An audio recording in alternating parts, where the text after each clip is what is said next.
Entrevista al Día con Hernán Higuera. El tema de la muerte de la subteniente Aidita Ati ha vuelto a cobrar vigencia después de que tras 4 meses de que fuera encontrada sin vida en su dormitorio en el fuerte militar Napo, el caso llegó a un momento decisivo. Los militares que fueron procesados por su muerte no van a ser acusados por la fiscalía. Se conoció que el fiscal provincial de Orellana, Luis González, se ratificó en el dictamen abstentivo presentado inicialmente por la fiscal de la Unidad Especializada en Investigación de Uso Legítimo de la Fuerza de Pichincha, María Isabel Jiménez. Entonces los familiares y los abogados, que tuvimos ayer aquí al doctor Portilla, dijo entonces cómo es que aparece ella muerta en un cuartel militar. No fue una muerte natural, según él. Habló de actos de corrupción, habló de un sinnúmero de situaciones inexplicadas, a decir de la defensa de la subteniente Aidita Ati. Hoy tenemos la otra versión, la contraparte, el doctor Vladimir Porognia, abogado del mayor Santiago Quintanilla, a quien le preguntamos finalmente cómo llegamos a esta instancia en el sentido de que el país conoció una cosa, luego se mostraron otras evidencias, pruebas supuestas de que hubo agresión y violencia, y finalmente llegamos a que se muere por un edema pulmonar. ¿Cómo ocurre esto? ¿Cuál es la explicación de parte de ustedes? Mi estimado Hernán, buenos días a través de este lindo canal. Un saludo a todos los lindos ecuatorianos.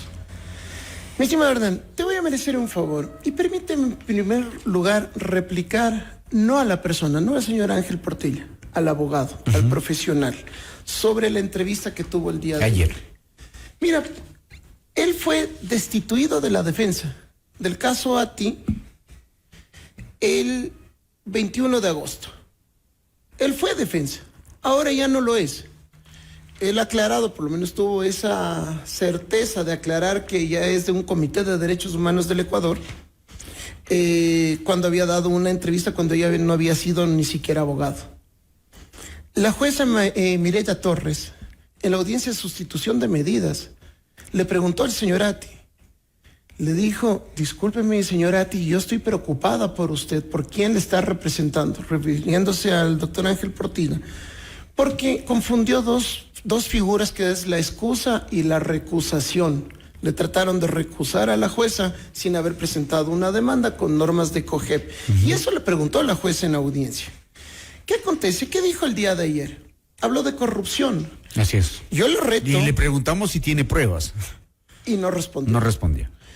Yo le reto a que presente una denuncia ante la Fiscalía General del Estado. Mi nombre es Vladimir Porognia Miño, completos. Si es que yo he ejercido algún acto de corrupción.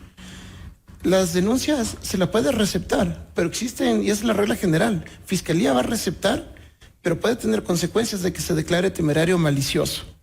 Con respecto a la señora Andrea Becerra Rojas, en el informe preliminar, médico legista hizo un examen preliminar de autopsia. Y él se ha referido que es una experta. Ha dicho, he preguntado y es una experta. Para empezar, la abogada Doménica Ocaña hizo una llamada esta semana a la Oficina de Medicina Legal y Ciencias Forenses de Sucumbíos para preguntar si estaba trabajando y le dijeron desde que renunció no sabemos dónde está. Entonces, si es que es tan experta, ¿por qué renuncia? Es más, ni siquiera en caso de que lleguemos a juicio, ni siquiera ya es perito. Y recordemos toda la información que yo di.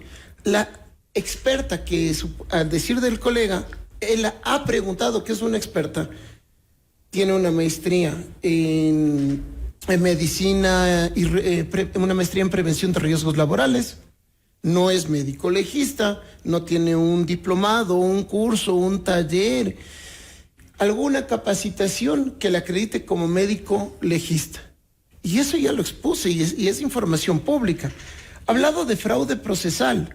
Acá no se puede aún hablar de fraude procesal porque no se engaña al juez, porque estamos ante fiscalía para empezar. Influencia mediante de oficios de los altos mandos. Sí, efectivamente hubo un comunicado del Comando Conjunto de las Fuerzas Armadas. Es más, al coronel Guerrón le llamaron a la asamblea, a preguntarle en la asamblea, como exigirle, ¿cómo se va a garantizar que no huyan? que es una desfachatez de parte de la Asamblea exigirle a él cuando para eso hay un proceso penal. Legal, claro, y recordemos que lo que hizo el alto mando, como él se refirió, el colega, fue decir: señores Fiscalía General del Estado, nosotros nos comprometemos a dar todas las facilidades del caso en su investigación. Es más, las disposiciones administrativas fueron más severas que el de la propia señora jueza, porque se presentaban 4 veces al día. No podían salir de la base militar sin ser escoltados.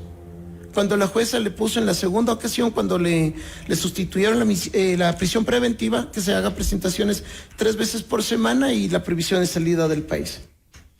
Es importante aclarar a la ciudadanía, él habla de exámenes. Sí, se entiende que es un examen, pero propiamente es una autopsia médico-legal.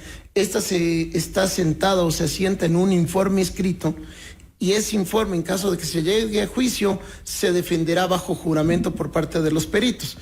No son 3 exámenes. Existe, en primer lugar, el informe preliminar de autopsia, que eso yo he consultado con varios colegas, con varios ex compañeros de la Fiscalía, de la Judicatura, y nadie me ha dado razón de que pueda existir en una autopsia un informe preliminar. Yo decía un poco hasta de forma jocosa para no lamentar y no llorar lo que se hizo. Tal vez se abrió una de las cavidades del cuerpo, se fue a ver la novela y dijo: bueno, mando este informe preliminar, no existe tal cosa. Y además ya vemos que no era una persona capacitada. De ahí él dijo: el verbo rector fraude procesal. Aquí hay que comprender algo. Hay delitos. Los delitos tienen verbos rectores, que son las acciones. El que mate, el que robe, el que trafique, esos son verbos rectores. Hay elementos del tipo penal, hay sujeto pasivo, activo, sujeto calificado, son elementos. No puede decir que un delito es un verbo rector. Con respecto al coronel Guerrón, comandante de la base en Apo 19, hay que aclarar que él no fue procesado. Administrativamente tiene el ejército de revisar internamente la parte administrativa, por el tema de la borrachera, hablando muy criollamente. Dice que 60 días no da el tiempo. Bueno, pero eso no decidimos los abogados de la defensa.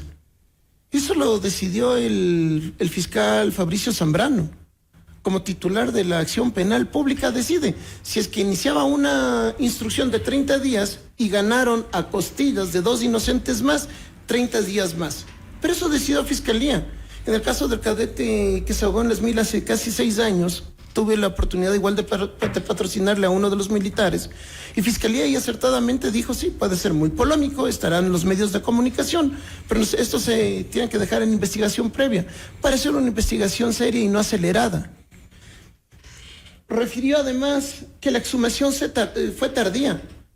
Yo le pregunto a él como abogado, cuando fue abogado, ¿por qué no solicitó la exhumación? Él nunca llegó a solicitar la exhumación. Si habían las dudas desde el inicio. Perdón. Y voy terminando lo que dijo. Dijo el plazo, que el plazo no corre en los días hábiles. Por Dios santo, pero usted le pregunta a un estudiante de Derecho y le va a decir término días hábiles, generalmente para la interposición de recursos. Plazos en materia penal cuentan todos los días. Terminó diciendo de las equimosis y moretones. Ya se estableció con la exhumación que confundía las livideces cadavéricas. Hablo de un subteniente Guerrón que fue vinculado. No existe un subteniente Guerrón que haya sido vinculado. El vómito, nunca hubo vómito. Al parecer el día anterior ella no había consumido ingesta de alimentos y no se encontraron alimentos, solamente el exceso de alcohol. Y solamente para terminar, no existe ministra fiscal ni ministro fiscal provincial. Anteriormente existía una institución que se llama Ministerio Público. Actualmente, desde la Constitución de Montecristi, es Fiscalía General del Estado. El tema es que entonces, al final de las aclaraciones que usted hace de la entrevista que tuvimos ayer con el señor Portilla, a lo largo del tema, el caso Aidita se cierra sin culpables. Es que y no por causas distintas. No, lo que pasa es que nunca hubo delito. O sea, no hubo delito, entonces peor aún, va a haber culpables o sospechosos. Nunca hubo el delito. Y mira los errores que cometió. Ya sabemos que Andrea Becerra cometió, no tiene la capacitación adecuada para ser médico legista. Nada. Eso es lo que están tratando de defender a capa y espada.